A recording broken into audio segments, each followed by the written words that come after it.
Bom dia. Deus abençoe, nos abençoe nesse tempo. Edmeia, muito obrigada novamente, viu, pela sua disposição. Muita alegria para nós.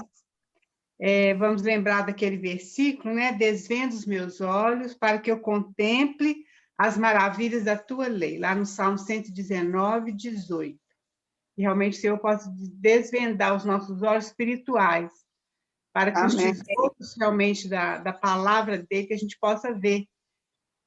E só ele, né, para fazer isso nos nossos corações. É o que ele tem feito, louvado seja o nome do Senhor, porque ele tem sido tão maravilhoso, tão bondoso conosco, né, irmãs? Nesse tempo de estudo da palavra. Nós terminamos o Antigo Testamento, glória a Deus por isso, só a misericórdia dele, a graça, né? E a persistência das irmãs também, porque não é fácil, mas a gente é muito abençoado. Vamos orar, então, para a gente começar, queridas, né? E passar a palavra imediatamente para Edmeia. Senhor, nós queremos te louvar pelo privilégio de estarmos juntas aqui, como teu povo, ó Deus, como tua igreja. Nós nos colocamos mesmo aos teus pés, Senhor, assim como Maria esteve aos teus pés. E pedimos mesmo que nesse tempo, ó Deus, o Senhor cuide da nossa mente, do nosso coração, que nós possamos ficar totalmente envolvidos, ó Deus, com a tua palavra, com aquilo que o Senhor tem para ministrar ao nosso coração. Nós pedimos, ó Deus, não só o conhecimento intelectual, mas nós pedimos muito mais, Deus, revelação do teu Santo Espírito no nosso coração, para que haja transformação na nossa vida, Senhor, e para que nós possamos te conhecer mais, ó Deus, cada dia mais, e assim te amar mais também. Obrigada pela vida de Edmeia. Tome a vida dela nas tuas mãos, ó Deus, nesse tempo. Pedimos em nome de Jesus. Amém. Amém. Amém. Graça e paz para todos vocês. Olha, eu aqui de novo. Estou de cadeira cativa, agradecendo a Deus por esse momento. Nós vamos hoje dar aquela passadinha que vocês fizeram sobre Provérbios, e eu fico lá no... E a gente se prende um pouco mais no capítulo 31 de Provérbios, que é um salto fora do comum, não é? Quando nós pensamos provérbios, a gente sempre atribui diretamente para a Bíblia, e porque provérbios é uma palavra latina que vem de dois termos. Proverbium. Pro significa antes, verbum é a palavra.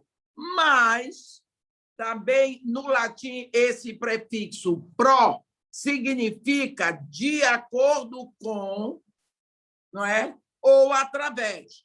Do hebraico é mashal, que é ser semelhante. O provérbio, na realidade, é uma declaração expressiva, incisiva, concisa, com o intuito de transmitir um pensamento.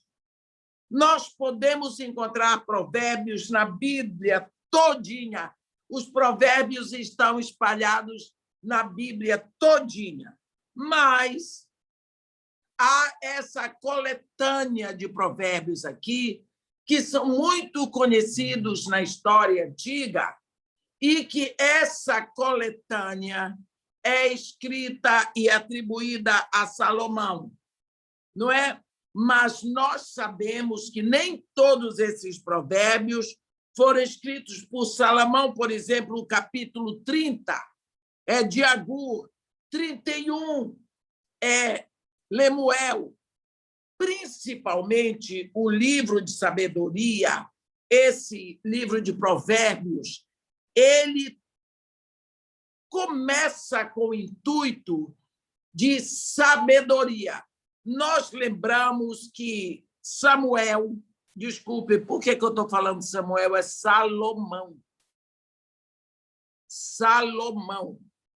Esse Salomão foi um rei conhecido pela sua sabedoria, porque quando ele tinha milhares de coisas para pedir a Deus, ele pediu sabedoria. E nós sabemos que sabedoria é um atributo de Deus que ele nos dá. Então, nós, quando olhamos para o livro de Provérbios, pensamos logo sabedoria. você vê logo no capítulo 1 que o livro vem para, no versículo 2, aprender a sabedoria e o ensino e entender as palavras de inteligência. Nós vamos aí andando, capítulo 2, que a fonte da sabedoria é o temor de Deus, não é? E ele nos ensina que é sábio não postergar o bem e que nós devemos nos marcar da sabedoria. E fala dos nossos caminhos de estarem sempre diante de Deus. E no capítulo 6 aí vem as coisas que Deus abomina, que Deus detesta, mas a última ele abomina, que é o que semeia contenda entre irmãos. Depois, ele vai falar do homem que ouve, das bênçãos que vêm sobre o ouvir a Deus. Está tão difícil hoje falar para as pessoas que Deus ouve, porque de uma hora para outra parece que Deus é surdo, Deus não ouve, Deus não fala, então eu não preciso nem dizer nada para ele, que ele não está nem aí, não sei. É um Deus diferente que esse povo tem. Mas depois ele vem falar sobre no confiar em Deus. Confiar é diferente apenas de crer, porque a Bíblia diz que o diabo sabe que Deus existe, se treme todo. Confiar é entregar, é se render. E aqui ele fala da profundidade da sabedoria, que traz integridade, que traz a palavra branda. E depois, já a partir do versículo 25, ele vai nos ensinar. No versículo 23, o vento norte traz chuva e a língua fingida, o rosto irado. Que coisa horrível. Então, nós vamos ver sobre a questão da sinergia, no que o cordão de 3 dobras, não é? Quando você junta com uma pessoa, surge uma terceira força, que nós chamamos de sinergia ou sinergismo. E por isso vem a muito nos lembrar do que Jesus Cristo disse, que se 2 se reunirem no meu nome, eu estou entre eles. Quer dizer, surge uma terceira força que une aquelas 2 e que torna tudo imbatível. No versículo 27 é tão bom, que fala do amigo de pele, né? Porque eu me lembro de uma situação em que a mãe foi botar a criança para dormir e ela contou a historinha, falou, orou com a criança e disse: meu filho, agora você vai dormir, apagou a luz. Não, mamãe, não apaga a luz. Meu filho, não tenha medo. Jesus Cristo está aí com você. Ah, mamãe, mas eu quero um amigo. Jesus Cristo é seu amigo, ele está aqui no quarto com você. Mamãe, eu quero um amigo que tenha rosto.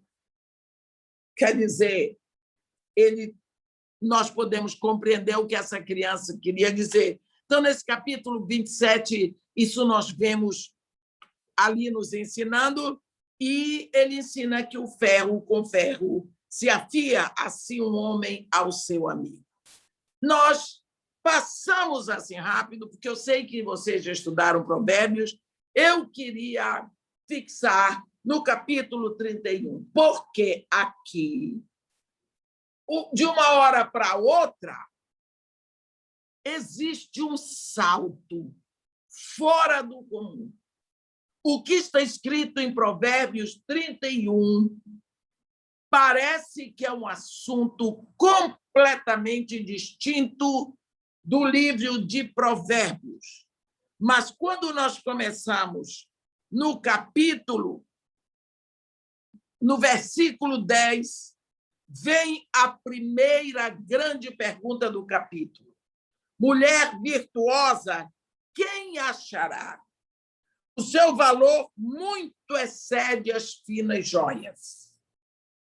Então, uma das coisas que nós vamos ver aqui, mulher virtuosa, quando a Bíblia fala de virtude, é a palavra grega arete, que fala de excelência moral. Vamos parar um pouquinho aqui e lembrar que no capítulo 2, no capítulo 1, desculpem, da segunda carta de Pedro, Pedro faz aquela escada para subirmos. Ele diz que Deus nos dá a fé básica para aceitarmos Jesus. E depois que nós nos rendemos a Jesus, nós somos transportados do império de trevas para o reino do Filho do amor de Deus. Nós somos feitos filhos de Deus, nós estamos salvos. Mas não podemos pensar, pronto, não. O plano de Deus para nós não é salvação, é santificação. Como ninguém pode ser santo sem ser salvo, ele vai lá e nos salva para sermos santos. Então, é como se eu chegasse aí na igreja e tivesse uma opção de livros para vender e eu quisesse que cada um dos irmãos tivesse um livro daquele, mas ninguém tem dinheiro para comprar, então eu daria o dinheiro para cada um e cada um iria comprar o livro. É mais ou menos isso. Deus, ele é dono da fé, porque a fé é um dom espiritual. Você vê isso lá no capítulo 12 de 1 Coríntios. Uma vez que Deus lhe dá a fé, você crê na palavra, como está escrito em Efésios 2, em quem vós também, tendo ouvido a palavra da verdade, o evangelho da vossa salvação, tendo nele também crido, fostes selados com o Espírito Santo da promessa. Bem, uma vez que você ouve a palavra e você crê, porque tem aqueles que ouvem, mas não creem. Então, você se rende a Jesus Cristo. Agora você é transportado para esse reino espiritual e vai começar uma caminhada de santificação. Por isso, você tem o Espírito. Agora, o apóstolo, lá, ele diz que Deus lhe dá a fé e você acrescenta virtude. Essa virtude aí é excelência moral, arete do grego. Aí Deus, uma vez que você acrescentou virtude, aí Deus multiplica a sua fé e você vai acrescentar conhecimento. E Deus multiplica a sua fé e você vai acrescentar domínio próprio.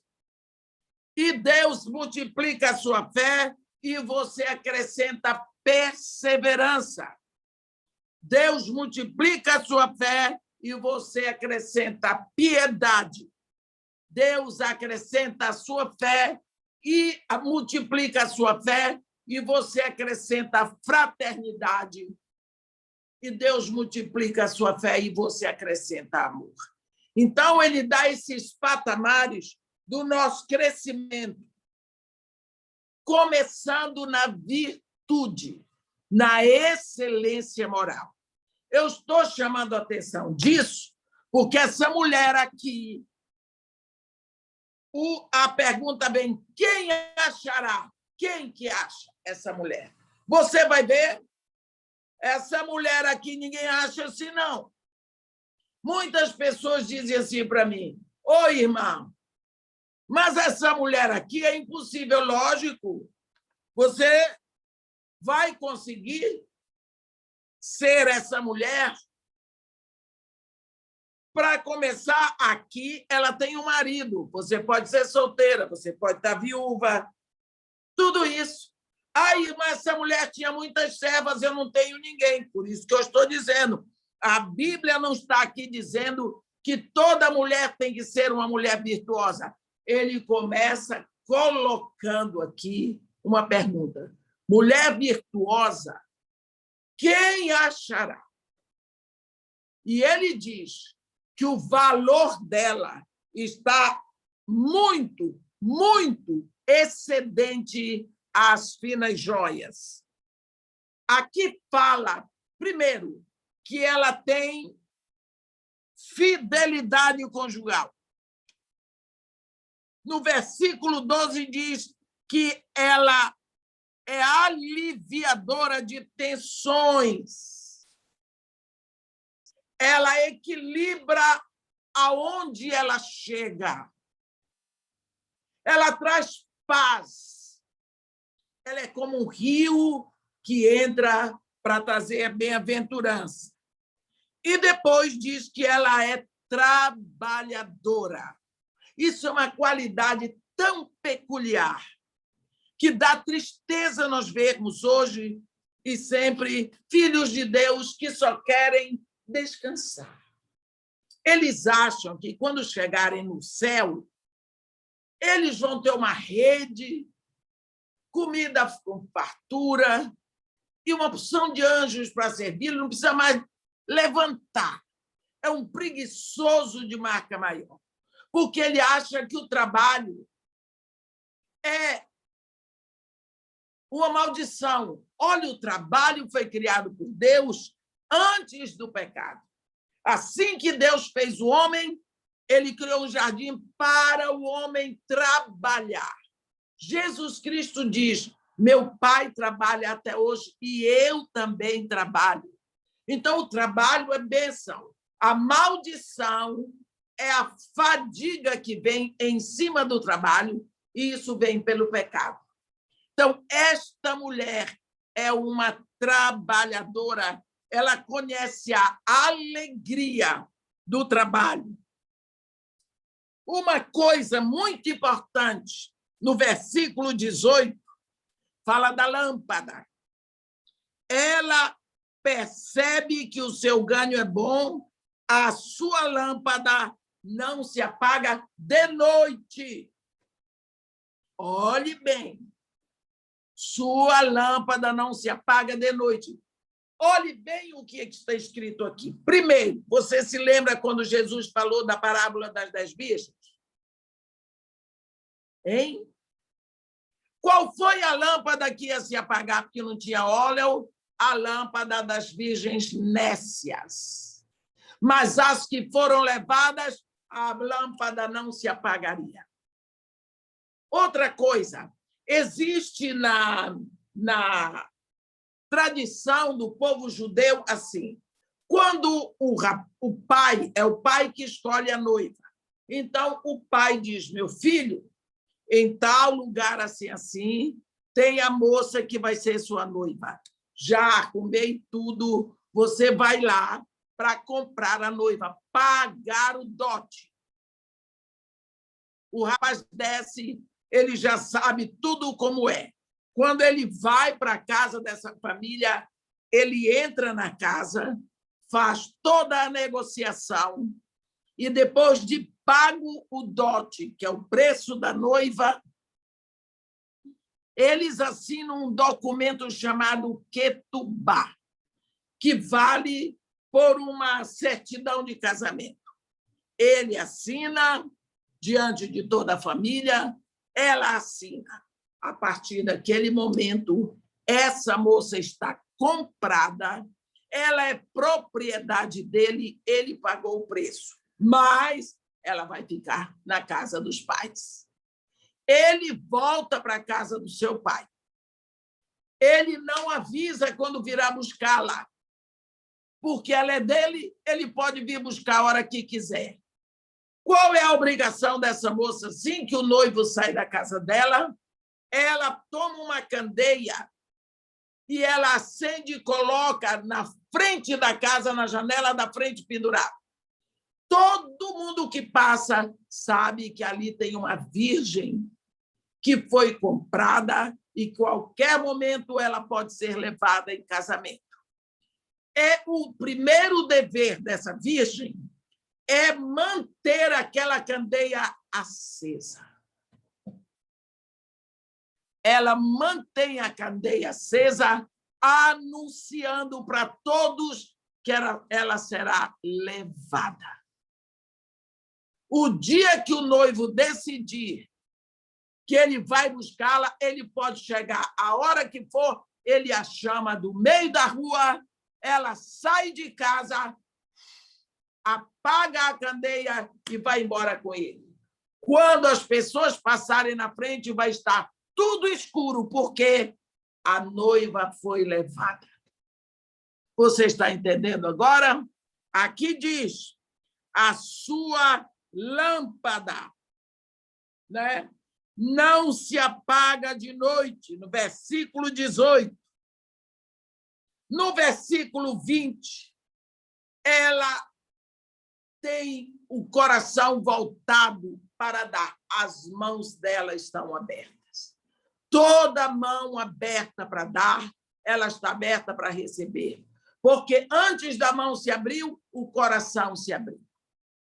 A mão aberta é a expressão do coração que se abriu. No versículo 21, a Bíblia diz que ela não teme a neve, a dificuldade, que a grande dificuldade do inverno é a neve, é o gelo, porque todos na sua casa andam vestidos de lã escarlate. Todos na sua casa andam vestidos de lã escarlate. Ela não teme o dia da dor, o dia do perigo, o dia da necessidade, porque na sua casa todos andam vestidos de lã escarlate. Por que escarlate? Você lembra daquela situação dos vigias, no capítulo 2, os 2 vigias que Josué de Sitim mandaram olhar a cidade, olhar a terra. E eles entraram na casa de uma mulher meretriz chamada Raabe. Qual foi o sinal que foi posto na casa dela para que a morte não chegasse ali, para levar ela e a família dela? Um cordão escarlate. Porque, se você olhar para a saída do povo do Egito, o que foi que Deus mandou que botassem na porta das casas dos hebreus? Pegar o sangue do cordeiro que eles sacrificaram para comer e passar o sangue nas vergas das portas. O sangue impedia que o espírito da morte entrasse naquelas casas onde estavam os hebreus. O sangue do cordeiro impede a dor, a desolação, a morte naquela casa. Agora, aqui, está falando de uma mulher que na casa dela todos andam vestidos, não tem ninguém nu, de lã escarlate. Lã porque é inverno. O que significa que na casa dessa mulher há salvação. Essa mulher trabalhou a salvação dentro da casa dela. No versículo 22, a Bíblia diz: veste-se de linho fino e de púrpura. O que é o linho fino? Quando você vai ali em Apocalipse, no grande capítulo que eu amo, que é o capítulo 19, você vai, é o capítulo das bodas do Cordeiro, você vai ver o anjo falar algo lindo para João, entre tantas coisas que ele fala. Ele diz assim, no capítulo 19, ele vai falar que, no versículo 8, pois lhe foi dado... Não, vou ler desde o versículo 7. Alegremo-nos, exultemos e demos-lhes a glória, porque são chegadas as bodas do Cordeiro, cuja esposa a si mesmo já se ataviou.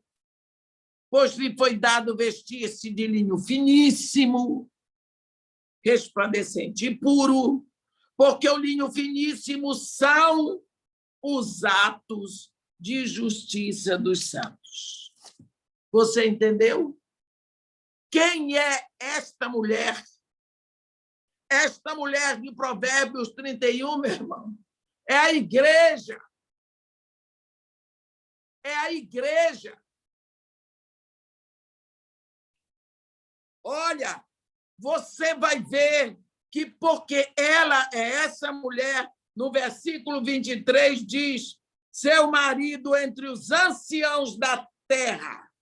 Essa mulher é uma alavanca tremenda. Quem é que é mostrado na Bíblia entre os anciãos?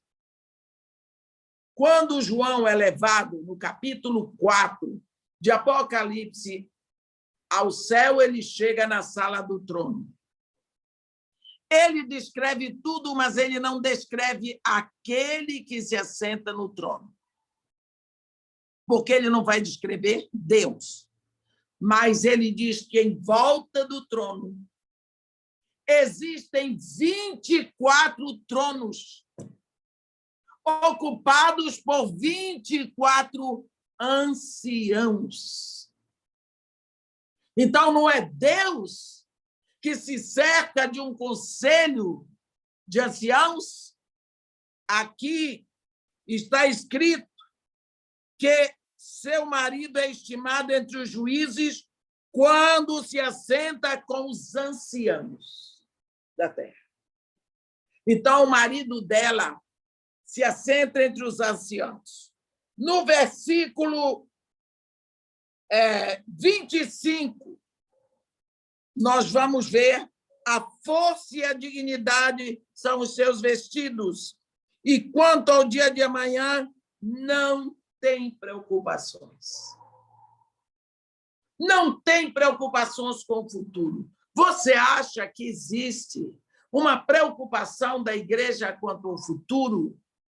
Se o futuro da igreja está seguro nas mãos de Deus, e das mãos de Deus ninguém toma.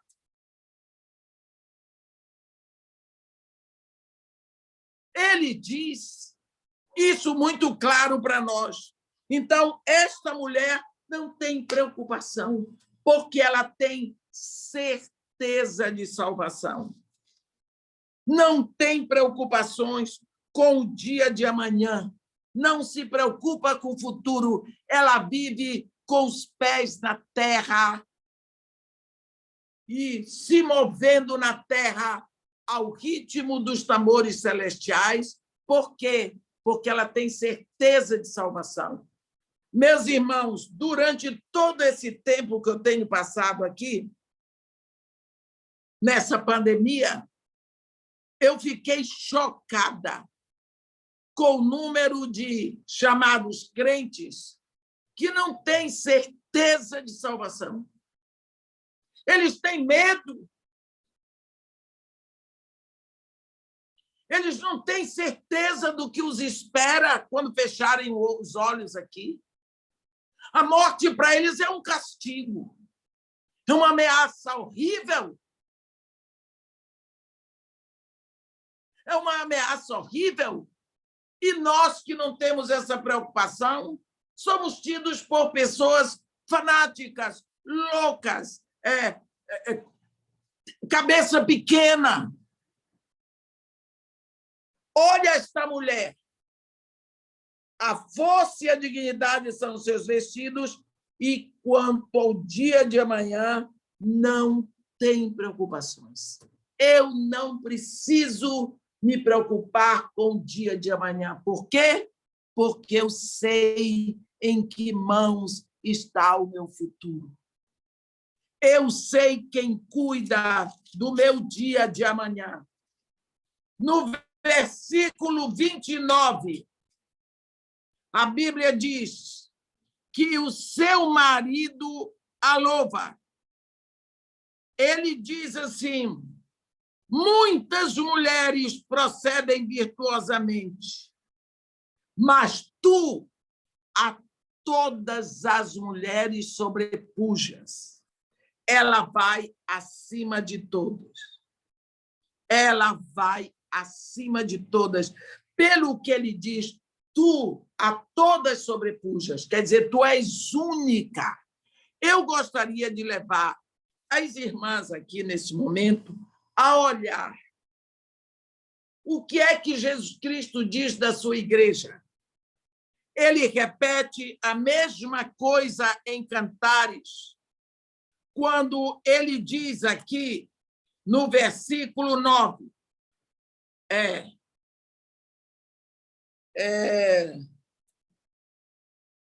ele diz no versículo 8, Cântico dos Cânticos 6, versículo 8. 60 são as rainhas, 80 as concubinas, as virgens, sem número, aos milhares. Versículo 9. Mas uma só é a minha pomba, a minha imaculada, de sua mãe, a única, a predileta daquela que a deu à luz. Viram-na as donzelas e lhe chamaram ditosa. Viram-na as rainhas e as concubinas e a louvaram. Nós vemos aqui a singularidade da Igreja de Jesus Cristo. Ele diz que 60 são as rainhas, quer dizer, isso são números simbólicos na numerologia. 80 as concubinas, que existem muito mais concubinas do que rainhas. Virgens, não dá nem para contar. Mas uma só é a minha pomba. Isso é Deus falando. Por que pomba? Porque nós sabemos que a pomba, não apenas na Bíblia, é um símbolo do Espírito Santo, mas é um animal limpo e tem muitas características, e uma delas é que ela é fiel, ela é monogâmica, ela só tem um companheiro para a sua vida, ela vive em comunhão. Não é? Você vê que, quando Paulo faz a despedida para os coríntios, ele diz: o amor de Jesus Cristo, a graça de Deus nosso Pai, a comunhão do Espírito Santo, porque o Espírito Santo, ele se deleita na comunhão, na igreja, em todos nós. Então, por isso, também, a pomba é um dos símbolos do Espírito Santo. Agora, quando você olha esse rei aqui, que é Jesus, dizendo 60 são as rainhas, 80 as concubinas, as virgens aos milhares, mas uma só é a minha pomba, a minha imaculada. Primeiro, quando nós vemos chamar de pomba, quando Jesus Cristo chama tanto a sua igreja de pomba, lá no profeta Jeremias, há um momento em que o profeta dá aquele salto para a igreja e ele diz assim: deixai as cidades, plural, e habitai no rochedo, ó moradora de Moabe. Fazei como as pombas que se aninham na lateral das rochas escarpadas. O que significa? Ele está dizendo que tem uma moabita, que vive espalhada nas cidades. O que é uma moabita? É uma gentílica, como Ruth. Ela não faz parte da comunidade de Israel. Então, Jesus Cristo aqui está dizendo que tem uma igreja espalhada no mundo pelas cidades, mas o profeta chama essa igreja a deixar as cidades e habitar na rocha.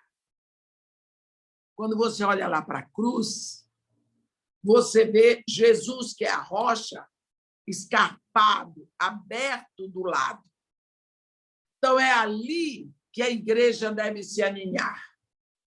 Ali que ela deve estar, porque o único meio de entrarmos no corpo é pela abertura lateral de Jesus, que é exatamente o lugar da costela.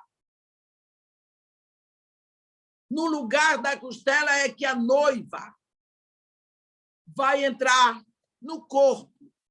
Então, como Jesus é a rocha, a igreja se aninha nele. E é por isso que ela é chamada de pomba. Então, quando ele aqui fala, 60 são as rainhas, 80 as concubinas, as virgens aos milhares, mas uma só é a minha pomba, a minha imaculada. Aí ele diz assim, de sua mãe a única. Nem precisa se preocupar. Aqui não é mãe no sentido assim feminino, é mãe da sua genitora. Ela vem de uma só formação, de um só nascimento. Ela é gerada uma única vez. Ela é única. Ela é uma mulher formada de uma só forma. Ela é gerada pelo Espírito Santo, porque a igreja de Jesus Cristo, ela é gerada no segundo nascimento. Nós não somos filhos de Deus por adoção, nós somos filhos de Deus por regeneração. Nós somos herdeiros por adoção, porque todo filho adotado tem direito à herança. Mas, para sermos filhos de Deus, precisamos ter o DNA de Deus. Por isso, precisamos nascer no Espírito. Então, ele diz, de sua mãe, a única, a predileta daquela que deu à luz, lógico. Tudo o que Deus fez, meus irmãos, tudo o que Deus faz, é olhando para a igreja. Deus manda seu filho ao planeta Terra para comprar uma noiva. Ele manda, e o sonho de Deus é esta noiva, é a igreja. O preço exigido, o sangue do Filho de Deus, ele entrega. Porque Deus, quando fez o homem, ele fez o homem para estar conectado com ele por toda a eternidade. Na hora que o homem perdeu essa conexão, Deus publicou o seu plano no Éden.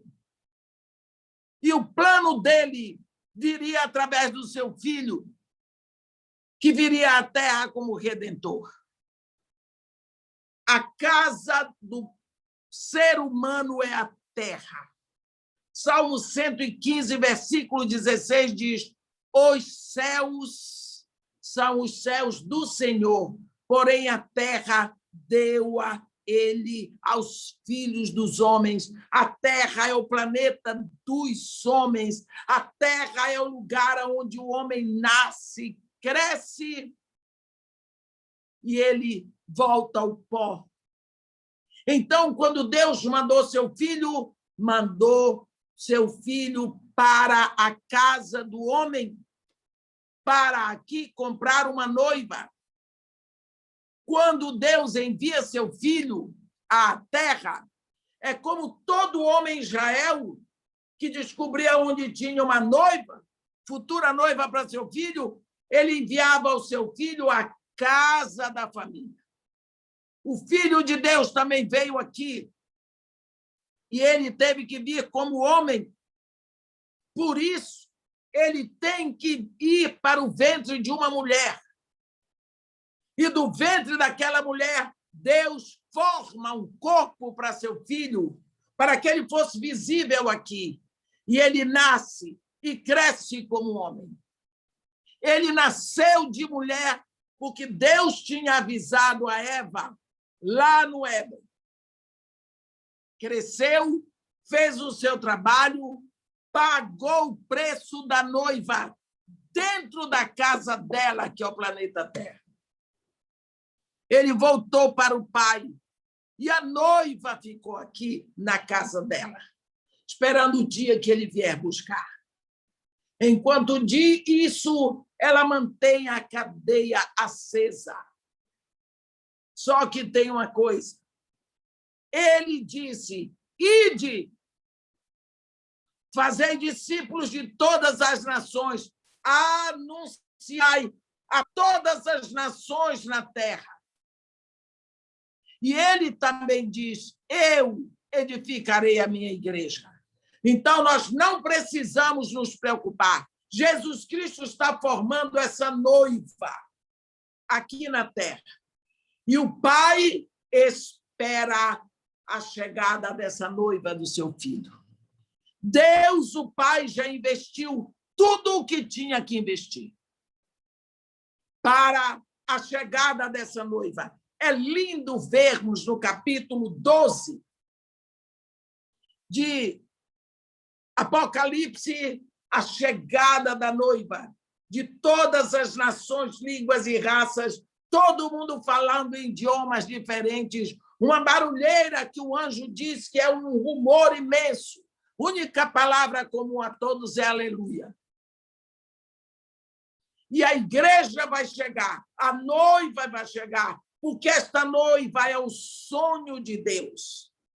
E ele diz aqui, 60 são as rainhas, 80 as concubinas, as virgens aos milhares, mas uma só é a minha pomba, a minha imaculada, de sua mãe, a única, porque é a única formada do Espírito Santo.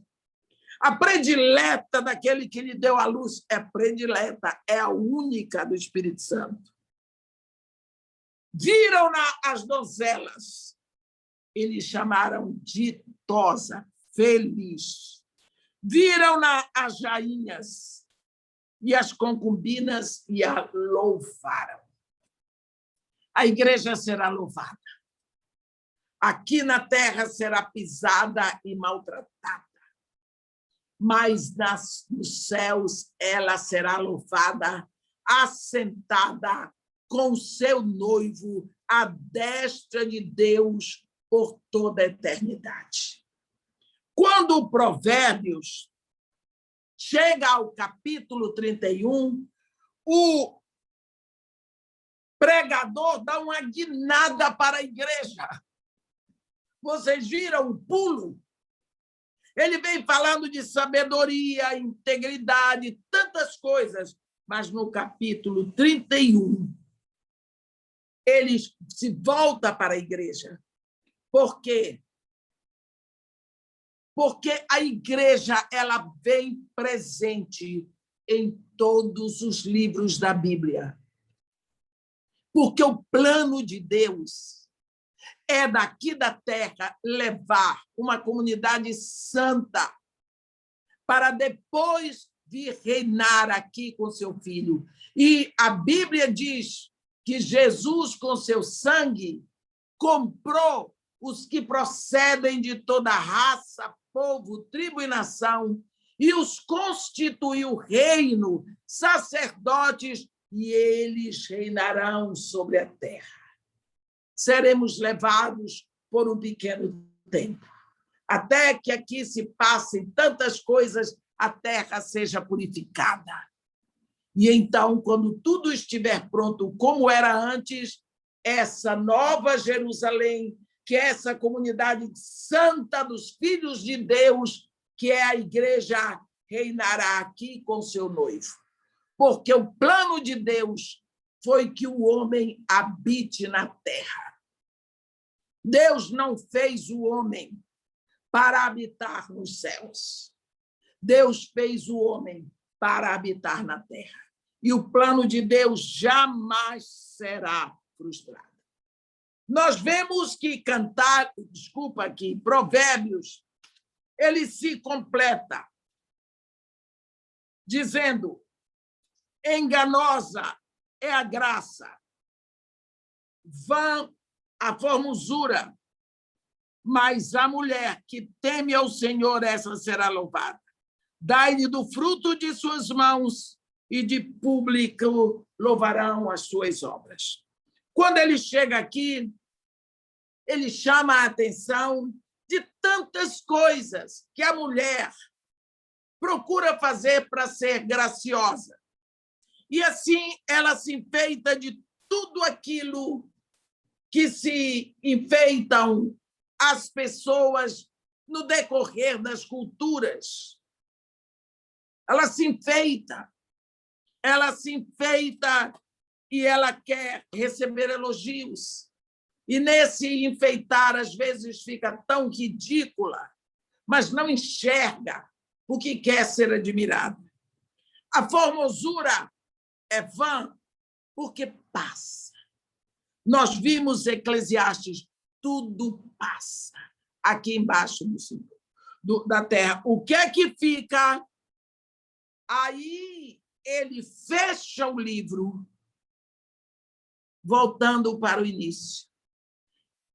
Ele diz: a mulher que teme o Senhor. O temor do Senhor é o princípio da sabedoria, é o que ele nos ensina desde o primeiro capítulo de Provérbios. Ele toma tudo, é como se ele desse um laço de fechamento.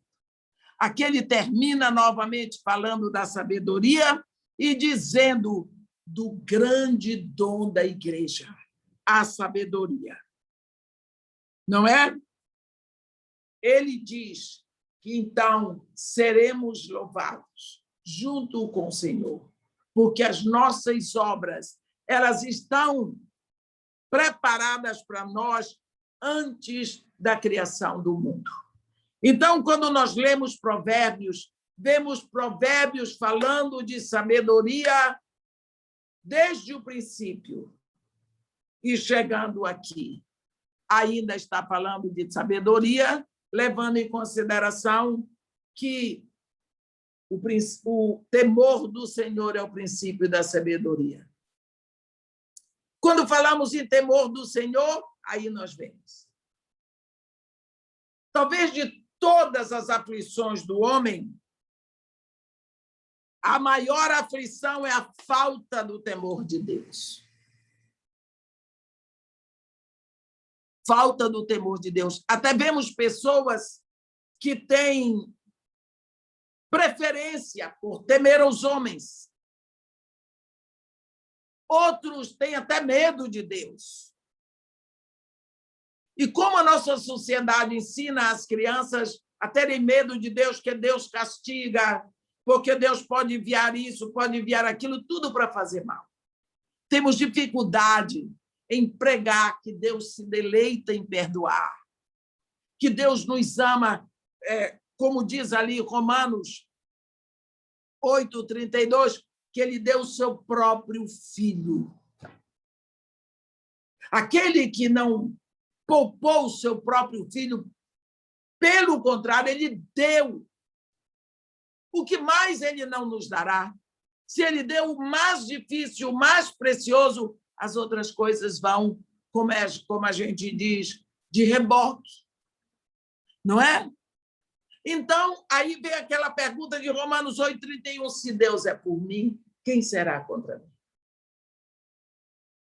Então, quando nós lemos o livro de Provérbios, é um livro profundo. é um livro profundo. E quando ele fecha aqui, eu fico maravilhado que ele fecha com um assunto pertinente do coração de Deus, a igreja. Essa única gerada do Espírito, essa única em todo o universo. Então, ele diz, a mulher que tem sabedoria é a igreja e essa será louvada. Amém? Que Deus nos abençoe e nos guarde. Faça resplandecer o seu rosto sobre nós e tenha misericórdia de todos nós. Amém. Amém. Amém. Amém. Muito obrigada, viu? A gente Eu que pode... agradeço. Fechou com chave de ouro, né, irmãs? Que realmente a nossa candeia possa estar acesa, né? Aguardando o nosso Salvador, o nosso noivo. Muito obrigada, viu, irmã? Deus continue te abençoando muito e te dando essa sabedoria, né? Da mulher virtuosa. Alguém poderia orar para nós, por favor, irmãs, para terminar esse tempo?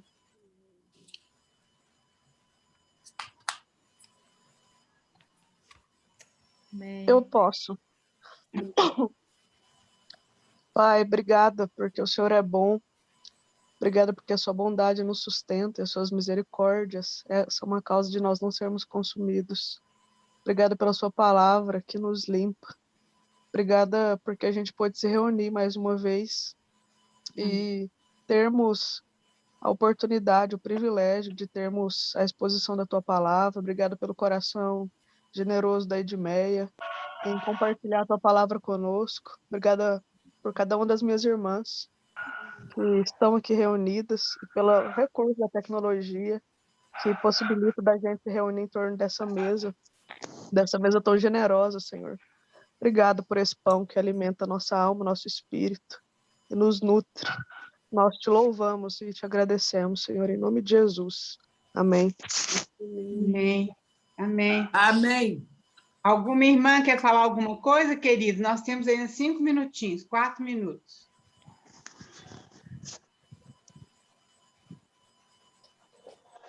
Nide, Roberta.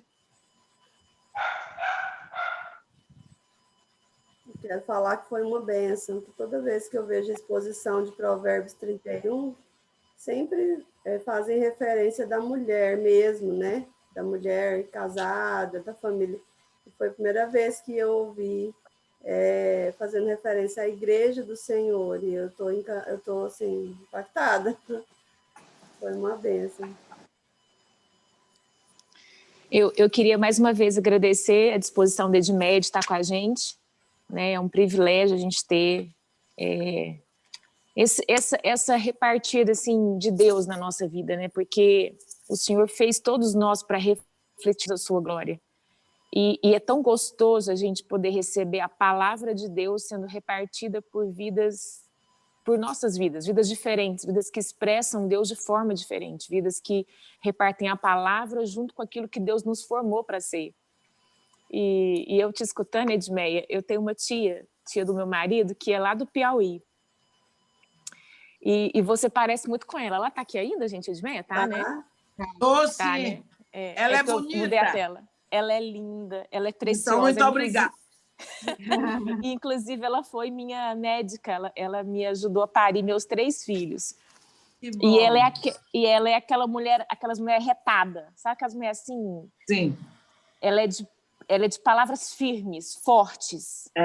E eu vejo essa figura linda de Deus, de criar filhas e filhos que refletem quem Ele é de formas diferentes. E é tão maravilhoso, assim, ver aquilo que você trouxe para a gente, contribuindo, porque há uma firmeza no tom da sua voz, há uma segurança de Deus e há uma forma de você entregar a palavra que entra no nosso coração de uma maneira muito linda, né? Refletindo Deus e refletindo quem Deus fez você para ser.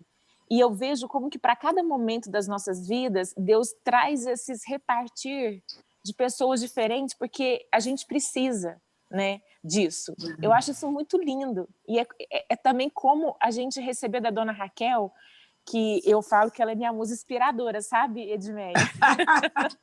Diz isso Porque- pro Paulinho, viu? Que acho que é eu- dele também. Eu falo. E ela me lembra muito a minha sogra, assim, essa pessoa assim, elegante.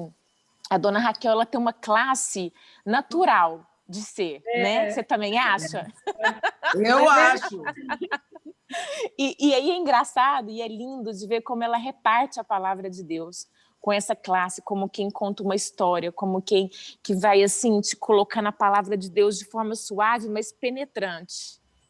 E eu estou muito Coisa grata, porque essa diversidade do reino é linda de viver. E eu oro para que Deus continue nos levantando como mulheres que repartam a palavra, como homens que repartam a palavra, porque cada um reparte essa porção do reino de uma forma específica e única, que acrescenta e nos alimenta tanto. Então, muito obrigada, as minhas duas musas inspiradoras nessa tela hoje. Todas são, viu, irmãs? Todas são. Mas, nesse momento, eu me sinto muito bem alimentada. E isso é muito lindo, porque quando a gente está muito bem alimentado, a gente não tem fome de outras coisas, né, irmãs? Graças a Deus. Amém, graças a Deus. Então, queridos, isso aí é a maravilha da Igreja do Senhor, né? Isso é para a gente vislumbrar como que vai ser quando nós pudermos estar todos juntos, né? Louvando o Senhor. Então, queridos, lembrar também que a Edmeia nos propôs, né? Propôs, não, vai nos abençoar também com alguns livros do Novo Testamento, né? A gente vai dar um break agora, algumas semanas, e depois nós vamos começar com o Novo Testamento, certo? E ela já falou que vai nos ajudar com alguns livros, a gente está muito feliz, viu, Edmeia? Que é um presente também. para nós, viu, querido? Eu Deus te também. abençoe muito, viu, minha irmã? Deus te abençoe muito. Queridas, um Muito beijo bom, grande. gente. Hã? Estou falando, é muito bom, porque a Roberta sabe transmitir, né, de uma forma graciosa o que a gente pensa. Então, é um dom da Roberta, não é? Isso, Exatamente. isso Exatamente. mesmo, querida. Que bênção, né? É por isso que a gente tem que estar junto, né? É por isso que a gente tem que estar junto. Por isso que a Queridos, gente tem que estar junto. é isso aí. Muito bom. Deus Obrigada. abençoe. Amém. Obrigada mais uma vez, minha irmã. Viu? Grande Deus beijo. Muito obrigada. Tchau. Nós estamos aqui em Goiânia te esperando quando você quiser vir nos visitar, viu? É mesmo, Edmeia. Minha filha, só Com Deus. certeza. Não, peraí, deixa eu fazer a propaganda. Edmeia, nossa irmã querida Raquel, está na casa agora que o senhor deu para ela, onde tem a casa do, como é que é? Do profeta, viu? Quartinho do profeta. Quartinho do profeta, precioso. Isso O aí. negócio é esse. Beijo. Isso aí, querida, viu? Vamos ver. Vamos te esperar aqui. Se Isso. Deus quiser. Beijão. Beijo. Valeu. Beijo. Deus Tchau. abençoe. É.